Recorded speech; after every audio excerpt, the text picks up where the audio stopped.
By now, you've probably heard my magic wand story. It's a brand that's been part of my personal journey for more than 20 years.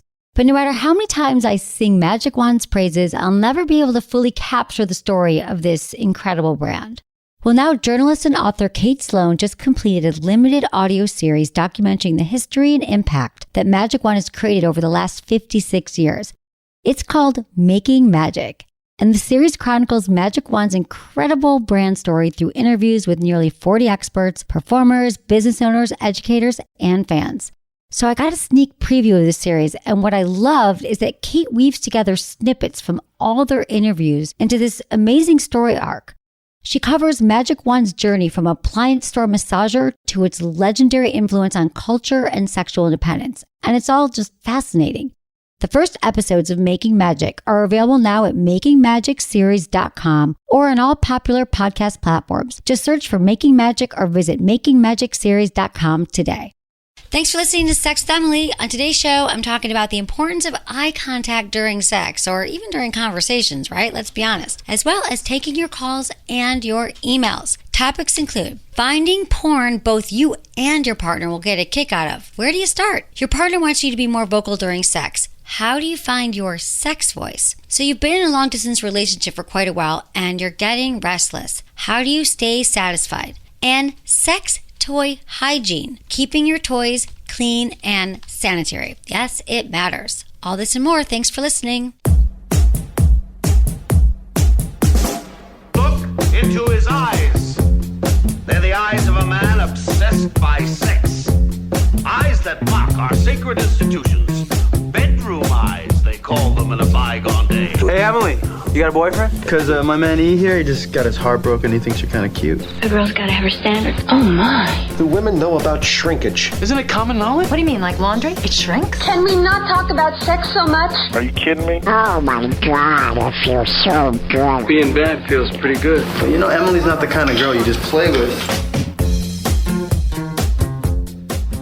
You're listening to Sex with Emily. We're talking about sex, relationships, and everything in between. For more information, check out sexwithemily.com to get all your sex questions answered. We've got amazing blogs and everything there to help you have better sex and relationships. You can also comment and subscribe wherever you listen to the podcast. It really helps us. Please subscribe. Share the podcast with your friends. We love when you do that. It helps us and help you and your friends. Don't you want everyone to be having awesome sex? You can find it everywhere, wherever you listen to podcasts, and check me out on SiriusXM Radio. It's Stars Channel 109. And I am there Monday through Friday, 5 to 7 Pacific, 8 to 10 East. And if you want a free 30-day trial, go to sexwithemily.com/SXM. As always, follow me on all social media at Sex with Emily across the board. All right, guys, enjoy the show. Okay, this is interesting. Yeah. Why is it so awkward for even people that we are so close to looking them in the eye just for more than 20 seconds?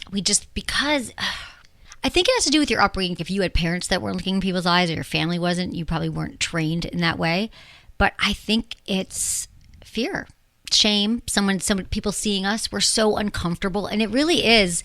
It's funny because looking into each other's eyes or someone's eyes, like when you're passing them on the street or a loved one or a friend, I mean, that's intimacy and that's connection. And so it's such a good question, Jamie, because it's so related to the things that we talk about on the show that if you are someone that doesn't look into someone's eyes, and I think you know who you are. Yeah. Don't you think? Mm-hmm. Because I'm very aware when I'm not. Like when I'm not looking at someone's eyes, I'm like, oh God, I'm not. It's sometimes because I'm thinking about something. But if you know when you're not an eye looker, I'm going to go on a ledge here. I'm going to say something. If you're someone who has a hard time looking into someone else's eyes, I'm going to guess that you probably have challenges in the bedroom around intimacy and around being the lover you want to be, having connected sex, even in your relationships. I'll bet you that I'm certain there's a connection. I mean, it's our body language is how we communicate. You know, what is it like? Our language is only what, like 10%? Yeah, like what we say is what only... we say. And everything else is 90%. So if you're not an eye looker, you're taken away. If you're you're an eye dasher. You're an eye avoider. You look with your nose. Yeah. If you're something like that, who looks away. I mean, I'd like to think. What'd you say? Looks with your nose because you're like, if you're not an eye looker, Right. nose looker. Exactly. Well, like if you're someone who, yeah, you could also like look at them if you're having trouble doing it. If you're having trouble looking into somebody's eyes, you can always just start looking right in the middle, in like the third eye. Yeah, just the third eye, or like right at the bridge of the nose. If you're trying to grow that. Yeah, but I think it is a skill that you can learn over skill. time. But I wonder, I guess people grow. I'm trying to think of. I've met people who aren't great eye lookers lately, but yeah, I think it's a thing. Do you look into each other's eyes? Actually, do you agree with me? I'm wondering if you think that people who have a hard time looking into your eyes, you're in a relationship, you're that person. Is there a challenge around intimacy in your life? I mean, there has to be. It's a direct correlation. You can call us 888-94 stars. So but I think it's something that you learn. Like I think people point this out to you in life, and they say, you know what, it really helps with, I guess, just all the self-help things I've done and all the business courses and all the stuff you learn, self-help books. They're always like, make eye contact, right? But maybe people don't. Do you find that it's a thing? I think so. It's funny because I'm very much an eye looker. I'm like, but I will break eye contact and look away because I feel like the person I'm looking at is feeling awkward. Not because I feel awkward doing it, but I feel like the person I'm looking at is like, oh my God, they've been like looking right at me. Really? I don't know. You notice it? And I think that's just a story I tell myself in my head. But like, because I just know that a lot of people do. They avert their eyes, or every once in a while they like look away, and like maybe it's just to readjust. But it's like you never look away. I don't really like to look away. But then I'll notice like someone kind of in their eyes, and I'll like look away for a second. And when I look back, they look a little bit more comfortable. You're like, let me put them out of their pain. I think I'm right just now. a lot to take in sometimes. Yeah, maybe you are. I think it also has to do with being comfortable in your own skin, like in confidence. And confidence. Yeah. And also I think it has to do with trusting yourself with that person, and I know that like if someone's lying, they look away. Like one of those things. It's vulnerable too. It's vulnerability. Really vulnerable. Mm-hmm. It's funny because I was just thinking about this. I'm like, oh no, I can look into each other's eyes. But when I went to my Somatica, I went to this, I did a training, a sex therapy training. It was called Somatica. It was more about embodiment and being in your body and how you're like being aware of what your messages your body is giving off to others and how to communicate with your partner. It's fascinating work. I did it for like, what was it? It was so long. It was like a 6-month course. I'd go to San Francisco for Celeste and Danielle. They're amazing. They're sex coaches in the Bay Area. I'll check them out. And I went for 5 days. Overall, it was like 60 days total. It was a big fucking thing. A commitment. It was a big fucking commitment I did for 5 days every other month. My business was fucking insane 3 years ago because I'm always trying to learn more shit. And it was a lot. That was like right when I started. Intense. Yeah. It was like 3 years ago. And it was like therapy. And you get there on a Thursday. It was here in LA? No, it was in San Francisco. Oh, you just said that, San Francisco. I thought I'd be going back to see all my friends. Nope. You'd be there like Thursday afternoon. And it was like intense. I mean, we learned, and we were talking about this because I should bring more. I think it's already incorporated into what I do, but there was a lot to learn from it. But the very first exercise, because you're in this room with 50 people and you get to know them because you're there for 6 months, 5 days every month. And so it's intense. But the very first assignment, which is, I look back on this now and I think, oh my God, we had to do things where we had to like, by the end of it, it's always close on, but you had to actually be with somebody where you would be making, like not like making a move on them and advancing. And then you'd have to teach them with your body that you like consent, and you'd have to tell someone your deepest sexual fantasy. You'd have to share with your room. I mean, we went there. Wow. But the very first, I'll share with that in a minute, but the first assignment on the first day, they put you in groups. So it was 50 of us. You were in a group of, each one was in a group of 10, maybe or 8. Those were your 8 people the whole time pretty much. And you had to, she's like, you have 5 minutes and I'm going to ring the bell and you have to turn to the person next to you and stare into their eyes. And I remember feeling that was kind of terrifying. It's uncomfortable. I was like, oh, I'm going to fail this class. What if it means? What if I'm not really? You know what I mean? Like you have a moment and then you're staring and then you realize like, oh, it actually, then you feel this warmth and you feel it. Actually, everyone taking a somatic sex therapy class is safe and all those things. But you just realize that you actually, you are moved and you feel emotion and you feel connected and you feel that person's soul. I mean, it sounds, but it's, and there's a lot of healing therapies in staring. Like there was that whole study they talked about, or that how people, there was like a TED talk, people fall in love if they stare into each other's eyes for a certain amount of time, and things that you should do in relationships. So there is a certain intimacy and it helps you with vulnerability. And so I think, it was intense. But then after that, I was like, I wish we could go back to eye staring. I have to sit and tell this person eye fucking. Yeah, I sat down. But there was like dirty talk. We actually learned how to throw some up against the wall, like sexually. Like I could do this now, Jamie. Let's show it to the cameras. I could show you, like, I learned how to like dip someone back and like throw them against the wall, because it was everyone in there was training to be a somatic sex therapist. So you'd have clients come in and they would say to you, my partner says she wants me to be aggressive. I don't know what that means. And then you would like play it out with your therapist, or you'd bring your partner in and you do couples therapy, which is just interesting, work to do, because people don't know how to do these things, and then how to learn. And we'd learn these things, like how to touch for your pleasure and touch for someone else's pleasure. Mm-hmm. Because so many times we just touch for our partner. So you do these exercises where you had to be like selfish. You'd be like, this is what I want. And you'd have to like, and everything was clothes on.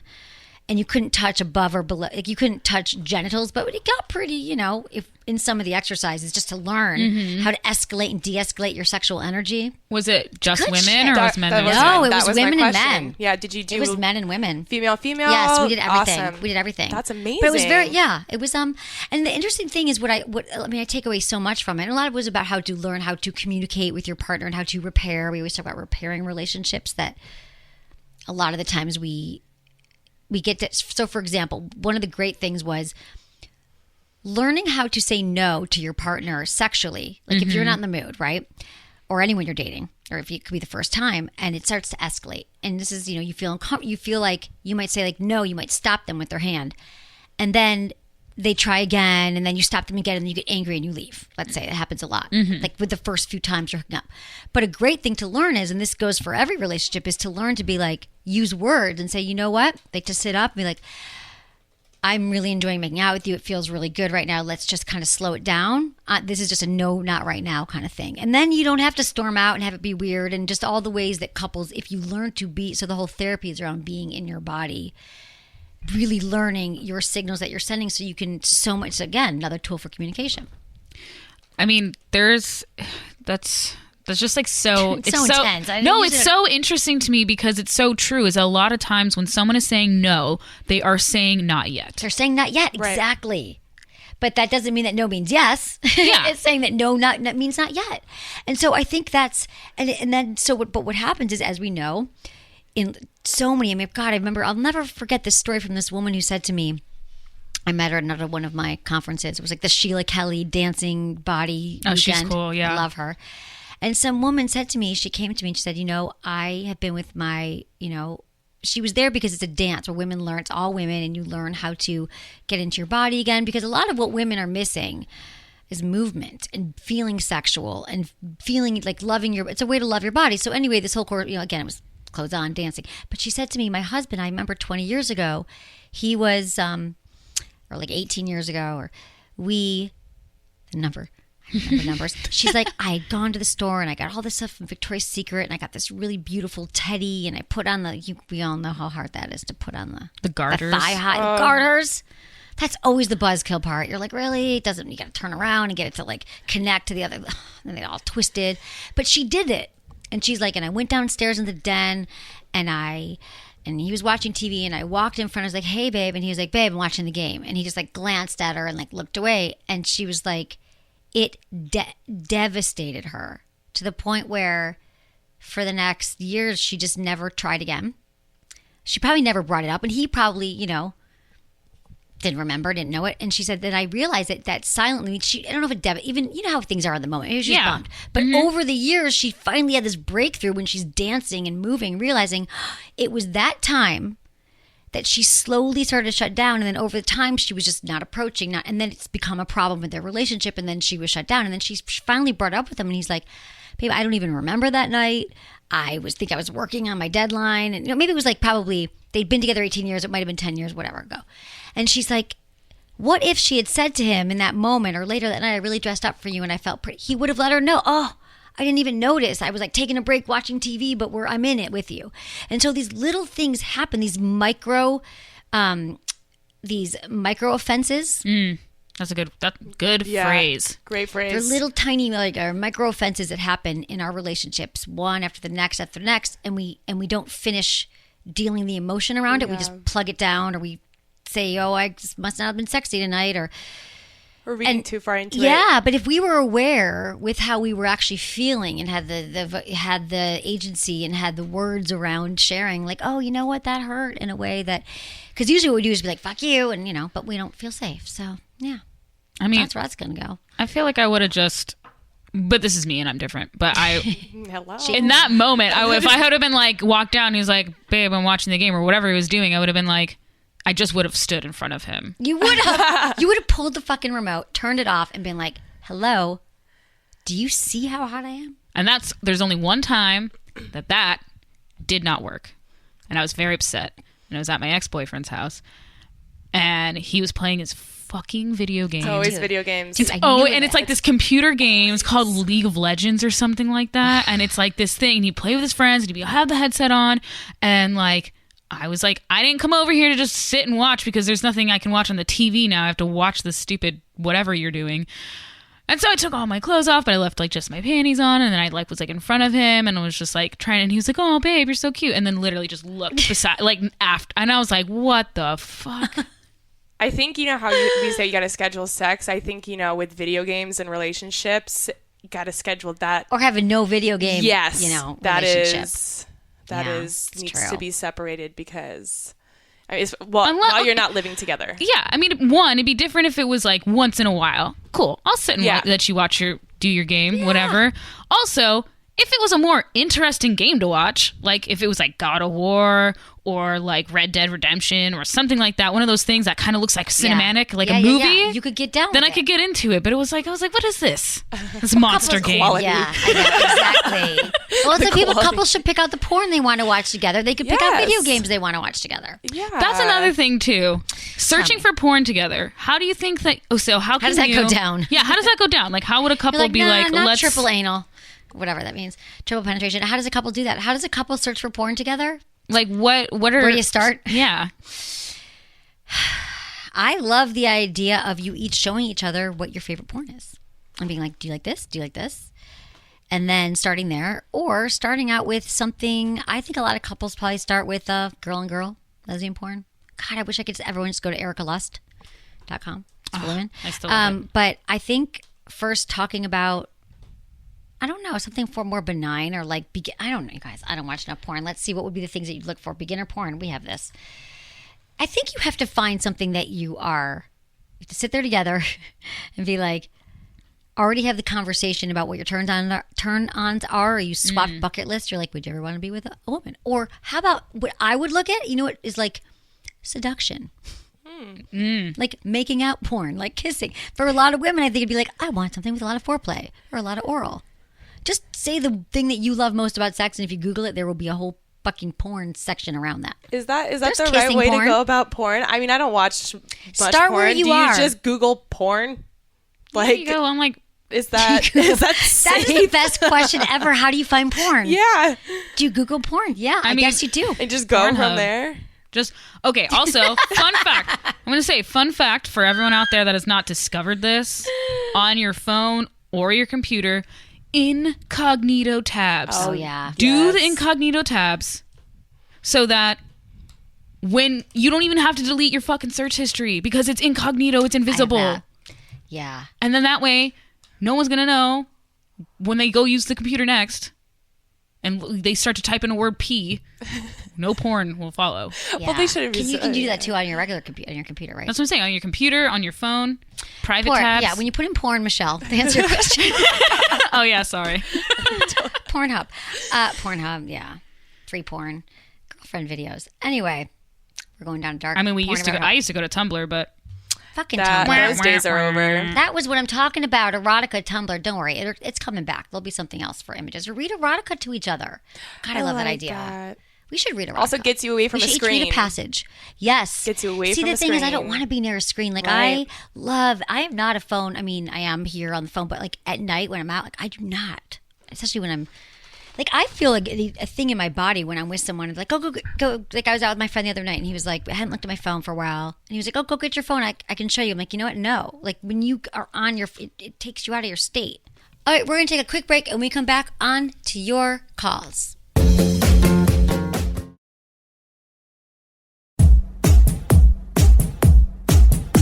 Okay, we have Anne, 57, in Oregon. Her husband wants her to be more verbal during sex, and she doesn't know what to do. Okay. Hey, Anne. Thanks for calling. It's a good question. Hello. Hi. Hello. Hello. So we've been married over 30 years, and, we use toys, and, he's really good. He, really helps me to try to relax and have fun with sex. But I've never been very verbal, and he's always like, okay, tell me what you want. And I'm like, I don't know. Right. No, I get it. You're like, yeah. Yeah. Okay. So a great place to start is maybe like thinking about just what's going on in the moment. So could you say, well, first of all, do you know what you want? No, probably not really. Okay. So, yes and no, but I guess I've never been good about just saying what I want him to do. Right. Okay. You know what I mean? So let's practice. I do have like a vibrator and all that kind of stuff, to kind of get started, but he's always like, okay, tell me what you want. And I'm like, I don't know. Be like, I want you to put it on my clit like you normally do. Like that's the kind of thing that you got to like. Okay. He just wants to hear because the word, it's just something different. You guys have been together for a long time, but I know like you should just practice when you're in the shower. Honestly, practice. You got to practice looking in the mirror and saying what you want and thinking about what you want. So do this for me, Anne. Can you think about your three hottest times you've had sex with your husband? Like what comes to mind? Are there 3 different times you're like, that was hot? Did something happen in the moment or that you can remember? I know when we're on vacation, sex. It's always so much better. Always. Yeah. Because you're not at home, you're not thinking all the things you have to do. Right. So I do love vacation sex. Okay. But is there a moment like when you were like, yeah, I know those are my best memories too. I love vacation sex. Yeah. But like, is there anything? And I know if I like drink a little bit, yeah, totally. I definitely loosen up, but Well, what about like, was there ever a time like, even when you first started like making out, like, do you ever want him to kiss you more? Do you ever want him to, is there anything you want? Or maybe it's just in the moment, he probably just wants to. Yeah, definitely more of the foreplay type stuff. Say, I want you to make out with me right now. I want you to go down on me. I know these might not be how you talk. I understand. Or I want you to, because that's probably what he wants you to say. I want you to make out with me. I want you to lick my clitoris. I want you to use the toy.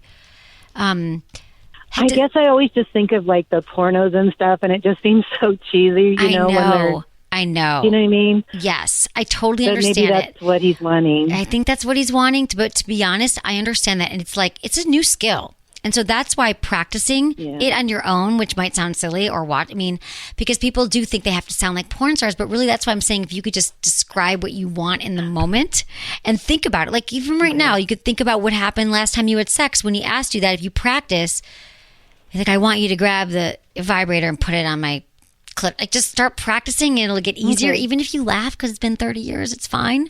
But just trying, he'll appreciate that you tried. And here's another tip. We just found this new app and we are having a blast with it and it's free.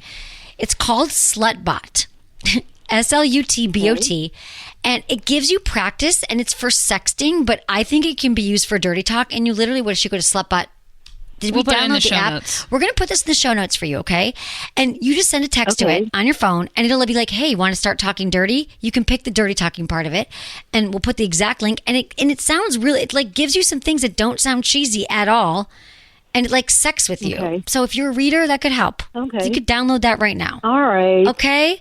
And then practice. I guess I never thought about. You got to practice in the shower. Yeah, just practice literally like, what's he going to ask me next time? And practice saying, I want you to put the vibrator on my clit. I want you to kiss me. I want you to lick my nipple. Like, just think about it and say it a few times, and your face might turn red or whatever, but it's fine because it gets easier from there. Okay. All right. And I think we probably have some blogs. Thank you for the suggestion. Okay, you're so welcome. Thanks, Anne. Thanks for calling. There's a lot of different ways, you guys. 888-947-8277. This stuff is scary. I get it. If you've never talked about sex, if you've never talked dirty before, if you've never gone down on someone anally, like, I get it. It's scary. We're afraid of rejection. We're afraid of being weird, but it's sex, and sex is fun and beautiful. Yeah, I think there's something about being put on the spot, though, in the moment, if you're not used to it. Because I used to be really bad at it, but now it's like, when it's my decision, I'm like, I feel like pretty good at it. Yeah. There's something about that when someone like asks you the question, it throws you off. But when like you decide, right, you're like. So maybe she should just lead with it, Anne. Just without waiting him to ask and be like, I've been thinking about you and asking what you want, and I want you to grab the toy and put it on my clit. You still listening, Anne? Why don't you lead with it and surprise the shit out of your husband? Yeah, get it out of the way. Uh-huh. Like, literally say it in the shower 10 times, and then just start. You get so many points for that, Anne, and you'll feel so good. All right, let's talk to Ben, who's 34 in Arizona, and wants to know what he can do sexually in a long-distance relationship. Hey, Ben. I can help you here. Tell me everything. Hi, Emily. Hi. Well, I was calling because it's kind of like a complicated long-distance relationship.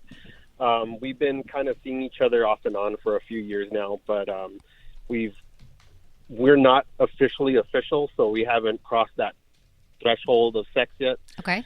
And I'm getting sexually frustrated beyond belief. I can imagine. And I just don't know what to do. And, you know, I've tried, like, doing FaceTime or sexy text or phone sex, but she's not really that kind of person. Like, I always bring it up, and this is someone that. Oh, well, I'll tell you in person. Have you met her in person yet? Oh yeah, we have. But like I said, it was kind of started off as friends, and then it grew into a relationship, and we're not like official. Like I said, we're not officially official, but how often do you see her? Yeah. God, we probably see each other at least like once every 2 months. Oh, but it's only been 3 months. You said a few months. So you've seen her once? No. We've been together for like a few years. A few years? I'm saying that we've seen each other like, yeah. Okay. Wait. So for 3 years, it's been every 2 months. Did you ever, and you lived in the same city at the beginning?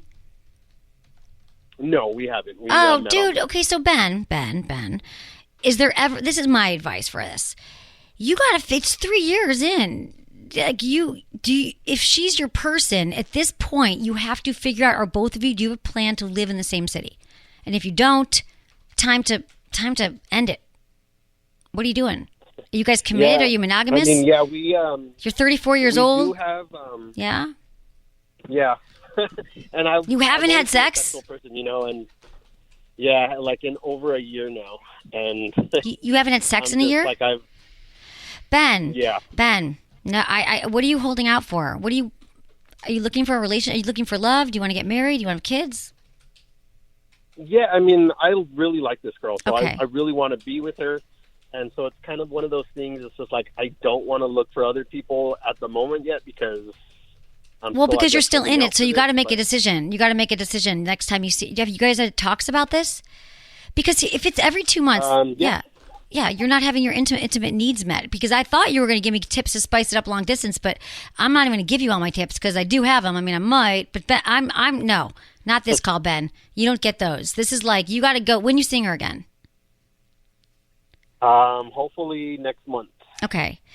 Well, okay. So, and then when you have not had intercourse yet, but you do fool around, you have. Yes. Why do you think you haven't? I mean, Ben, maybe is this for religious purposes? Why are you with this woman? No, it's just like I said, we just haven't gotten to that point. I mean, the last time we fooled around and you know we kind of mutually masturbated with each other and stuff, but it just didn't go there. And like the last time I went, nothing happened. You know, we made out and everything, and it's just like, oh. But that's the best part of a long distance relationship is that you get to have these vacation relations, as I call them, because every time you see each other, you're like on a vacation. It's the weekend. Woo!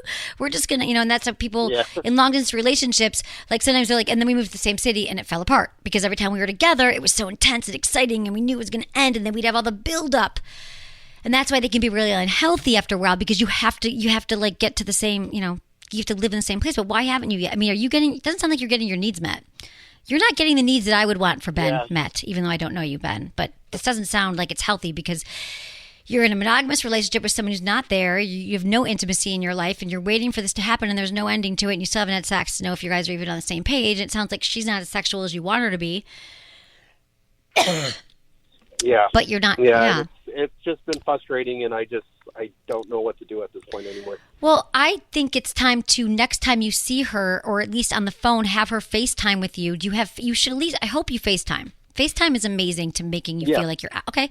So I think you have to have a really conversation with her, like a real, like, we've got to figure out, are we going to live in the same city? Sex is really important to me. Intimacy. We have to have a plan for this because this is what I want. Like, at least try to have a conversation that you have not yet have, Ben. So try to do something that's going to move the needle in the relationship so you can have more information. So, but if it's about the sex thing, you could just let her know, like, I'm missing the intimacy, but it's just, she's not going to have phone sex with you right now. So just figure out where it's going and try to see her sooner than 2 months from now, because I think that it's time for you to make a decision if you're going to stay or you're going to go. So you can move on to something. 3 years is a long time. You're not having sex, not seeing each other. Yeah. Are you afraid? What are you afraid of? I mean, I agree. Yeah. Okay, good. Kind of like rocking the boat, because What like boat? said, The boat's sinking. Person, okay. Sorry. I'm not sorry. Yeah. Well, I know. No, I know what you mean. I'm pushing you. I know you, and I get it. We like to play in the comfy pile, the comfy like easiness, and I get it. And I'm just pushing you. So it's time, Ben. It's time to get out of the not rocking. It's time to rock the boat. Let's rock the boat. Get you some answers so you know if you should stay or go, and then you can find someone who actually lives in the city who wants to have sex with you all the time, or at least as much as you want to. Yeah, and then there'll be another problem when you'll call me back after you guys are together for 6 months with a new person. You want to have sex with her, that's when you'll call me. But right now, you got to figure this one out and let me know how it goes. Okay, Thanks, Ben. Thanks for calling. Sometimes you got to do some tough love. I got to. Let's take this email here. All right. This comes to us from Hannah, who's 20 in Canada. Dear Emily, I just started using dating apps. I've met some really amazing guys. I've been sexually active with guys, but I am still a virgin. If I'm casually seeing a guy and want to have sex with him, how do I bring up the fact that I'm a virgin, or do I have to tell him? Yeah, okay. Great question, Hannah. Okay, here's the thing. Definitely let somebody know that you are a virgin. I think that, you guys, let's just be honest. It's a monumental time in your life. You will always remember the first time you have sex. Let me know. Not as your fondest moment, not as the best sex you ever had, but as a moment, a passing, a rite of passage. And yes, no one's going to judge you. In fact, that's how you're going to be treated, with the love and respect that you deserve, and make sure it's someone that you're comfortable with, though. So, yeah, call it a sexual debut. It's your debut, going out in the world. So if you want to, here's how you can do it, though. If you want to let them know you haven't had sex yet, just let them know that, first of all, know this in your heart, Hannah, that being a virgin is not anything to be ashamed of. It doesn't require justifying, apologizing, pretending that you know more than you do, that you're somebody else, making noises or moving like you thought you saw in porn one day. Like, no, not at all. Being a virgin is such a great state. It's like saying I have a cold. Like, you know what that means. Like, a virgin, you have not had sex. So, like, that's all it is. Just something that you've not tried yet. So just let them know. Like, when you're with someone that you feel a connection with, and you're like, oh, this is someone I could see myself having sexual feelings for. Just say, hey, let me know. I haven't had sex yet, just so you know. I don't even like the word virgin. You just say, haven't had sex yet. Sexual debut. Sexual debut. Hey, guess what, buddy? It's my debut, and you're invited. There's only one ticket to my sexual debut, and you are invited. Yeah, I mean, let them know. And also let them know where you're at sexually, with your sexuality. Like, are you ready? Like, don't let them pressure you into it, obviously. And then just don't rush into it. Keep having conversations around it and get to know each other. You guys, let me tell you something. If you haven't had sex, I get it. It's like getting my driver's license, right? It's the best thing ever. Oh, my God. And yeah, right now, for a while it is. And now I'm like, I wish I could just Uber everywhere. I don't like driving.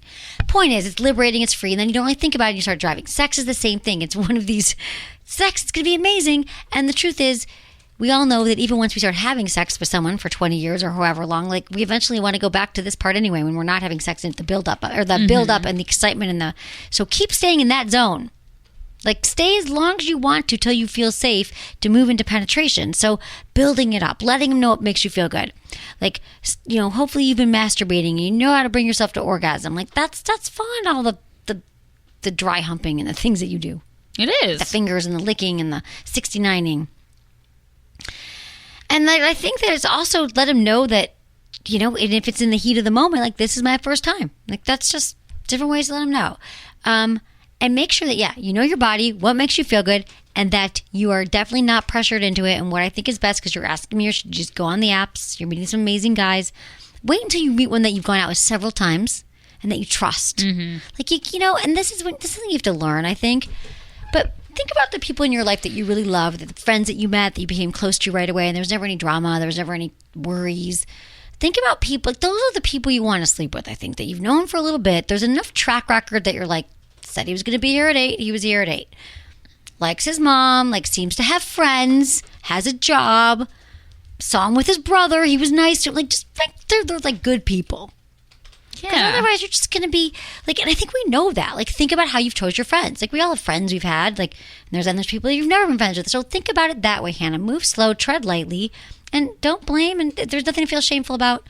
And yeah, just have fun with yourself for now, also. And the masturbation's important. And just communicate and feel safe.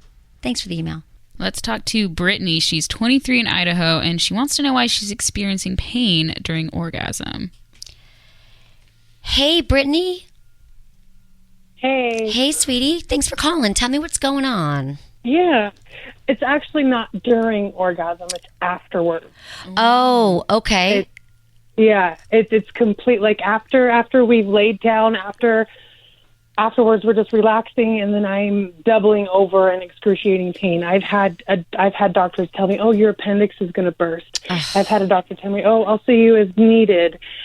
I've seen multiple OBs. I don't know where to turn now. I mean, we have a great sex life. Well, I'm going to help you, okay? So it's right after orgasm, so you never have them, you never have it during, though? Never. Okay. Never. So it could be, there's a few things, because I thought you were just going to talk about pain during sex. There's a few things that could be happening. It could be your cervix. See, that happens sometimes. Like, your cervix might be touched during sex, and it's a very tender part of the body, and like the surrounding muscles, right? I know what that feels like, and it's not that, because it's like it's deeper. You know, it's like, I don't know. I guess where my uterus is. I don't know. Yeah. Well, here's the thing. But the cervix is the opening to the uterus. And so problems that can cause pain. Listen, there's a lot of things that it could be.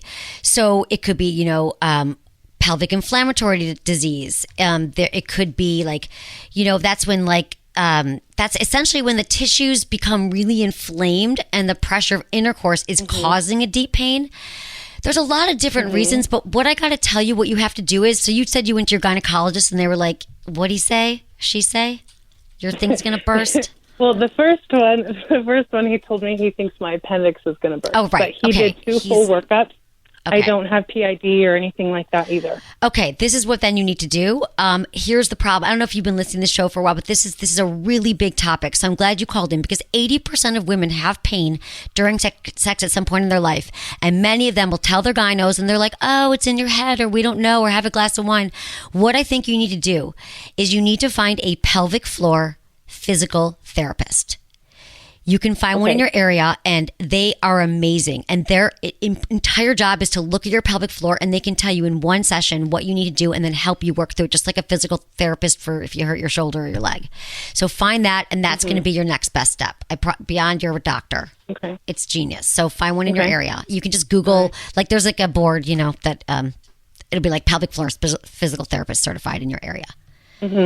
That's it. I mean, because here's the thing. It could be so many different things. If he's, endometriosis, it could be vaginismus, involuntary spasm of the muscles. And that could also sometimes be by something emotional. Maybe you had something that happened during childhood. Maybe you put a tampon in once. I did. You had some sexual trauma? Yeah, but I mean, I don't really think that affects me during. It does, honey. So here's the thing. You're not. And so I would go see a physical therapist. And this is the other thing. When we experience sexual trauma, it stays with us. Even if we think we've talked it through or we've forgiven, it's deep work that has to happen. So if you haven't seen a therapist about it and you want to continue to have healthy... 13 years under my belt. Of therapy? Okay. Have you ever? Yeah, I have 13 years of therapy under my belt. Well, that's awesome. I recently, I don't have sexual trauma, but I have other just like emotional trauma. And for many people with sexual trauma, EMDR therapy, eye movement, desensitization, reprocessing is this a very effective treatment for people who have suffered any kind of trauma. And it's less sessions you need, but they work with you on working through the trauma in the moment using these little buzzers you hold in your hand, and you relive the trauma and it reprocesses your brain. You can look that up as well, EMDR. So those are my 2 suggestions for you. Yeah. There you go. Even talking about it I've never even heard of that. Yeah, it's been around now for about 15, 20 years, and they actually, it was for vets, I think they discovered it, or people were out walking a lot and they were doing certain movements that would help them reprocess things. I think it was with war vets. And then now it's become a very, very, like, it's an amazing, it's not like woo woo, it sounds like it, but it's not super effective. So those are my two best tips for you, Brittany, because you should not have any pain during sex. I don't want that for you. And I don't want you to have any emotional stuff. Me neither. Let's clear it all out, sweetie. Let me know how it goes, though, okay? I'm here for you. All right. If you want to talk about stuff after you go. Emily. You're so welcome. Have a great night, Brittany. Thanks for calling. Let's talk to Steve. He's 39 in Arizona and wants to ask about how to take care of and clean his sex toys. Oh, I got you on this one. Hey, Steve. Hey, Emily. Happy hump day. Oh my God. Forgot it was hump day. Thank you, Steve. Happy hump day to you. Yeah, wife and I have just a little collection of toys. I got rings and different stuff, and some of them are silicone, some of them are like PVC or whatever cheaper material is. And we just want to know how to keep those things clean after use, especially during storage or whatever. Okay. Well, that is such a good question because it's so important to clean your toys. You can actually get infections, bacterial infections from not cleaning your toys. So the easiest way to do it is to keep this is what they say the instructions are essentially is to use a damp cloth. Like first always wipe it off after with a damp cloth. Damp cloth. That was kind of we did a video once. I had to avoid a damp cloth. So really a damp cloth. And then also there's toy cleaners. There's a lot of great toy cleaners. We love the System Joe toy cleaner. If you go to our website, we've got a bunch of toy cleaners. So just like sprays and you spray it, you wipe it off, you're done. If you have a few toys, though, Steve, I'm going to blow your mind with one of my favorite inventions in sex technology the last few years. It's called the UV. It's UVEE, and it looks like a little beautiful box, like a store. It's a storage box essentially. No one knows what's in it. It stores, cleans, and sanitizes and charges your toys. So it has a little lock on it, and you put your toys in there. You still have to wipe them off, but you put them in, and you close it, and it uses UV light. And it cleans all your toys, and then there's charging outlets, and they'll just be charged, and there's a lock on it, so no one can see what's in there. So any version of those will work, but I think the UVs, I have it by my bed. No one knows what it is. It's cool. So that's just make sure that you use a cleaner, and you wipe them off, and just don't put them away dirty. And then I would wrap them up. Is there anything bad about using like a Dove, like a soft soap? I got to be honest. You could use a little bit of light soap if you'd like to. I think people do that anyway. But I would go more on the sudsy of the water part than the very, very light soap. I think it's better to just so you're fine. I mean, sometimes you could use baby wipes, honestly. So just make sure you wipe off all the soap after. That's the most important thing. Right. But I think a little bit of soap is fine as long as you are cleaning them and drying them and storing them in a place that's not. Don't store them when they're wet still. Leave them out to dry. So yeah, you're doing well. I try to keep them all separated from each other, like wrap them in a towel so nothing's touching, so the silicones don't melt together. That's great. Like I was going to say that. Wrap them in a washcloth or something, or a cloth to keep them. They come in little bags too. A lot of the toys come in bags. Most of them do now. They come little. Keep the bag and clean it and put it away. And yeah. So I'm glad you asked about that because some people actually the woman who invented, thank you for your question, Steve. Let me know how that goes. Thank you. Of course. The woman who invented UV, Carrie, she had infection from a toy and she was like, this is ridiculous. What am I going to do? And she invented this very elegant thing called the UV. We'll put it in the show notes if you go to sexwithemily.com. Okay, everyone. I hope you enjoyed the show. Thank you for listening. And thanks to my amazing team, Ken, Michelle, Kristen, producer, Jamie, and Michael. Was it good for you? Email me, feedback@sexwithemily.com.